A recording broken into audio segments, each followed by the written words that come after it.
Writing for Mickey as a solo character became difficult.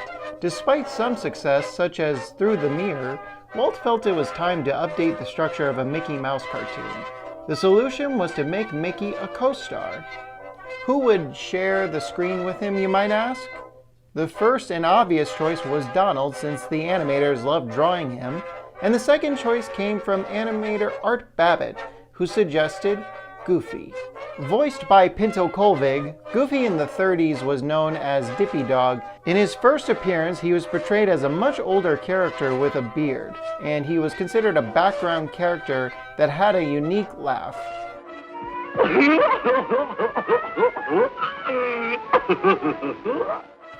But by 1935, Babbitt had some ideas to update the character that would eventually be his standard appearance.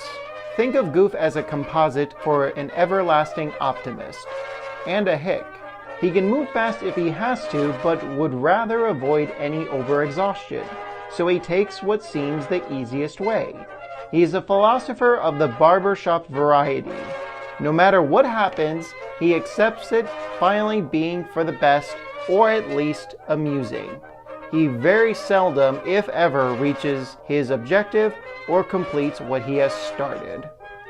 With the cast list finalized, Walt then had to think of a story that would be fit for these characters. Eventually, they thought of a formula. Establish the trio's objective, split them up to face the conflict separately, and finally come together at the very end. Their first short was Mickey's Service Station. Released on March 16th, 1935, the short would eventually be re-released in color. Up next would be Moving Day.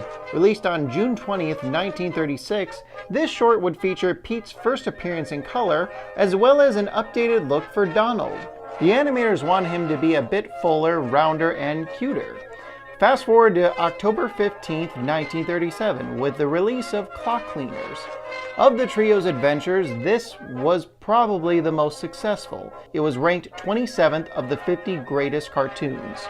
One of their most popular adventures came in the form as Ghost Exterminators with the 1937 classic Lonesome Ghosts. Released 3 days after Snow White, some people believe that this short inspired the premise of the comedy Ghostbusters.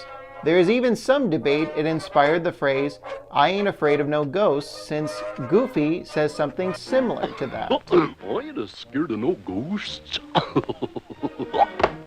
This short also featured the use of transparent ink that was specifically made for this film.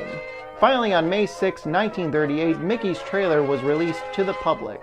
The short actually appears in the 1983 coming-of-age drama starring Emilio Estevez.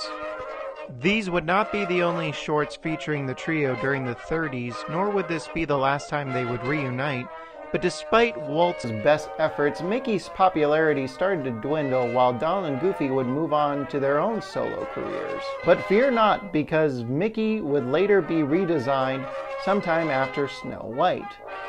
Thanks for watching. Tune in next time where we cover the last two members of the Fabulous Five.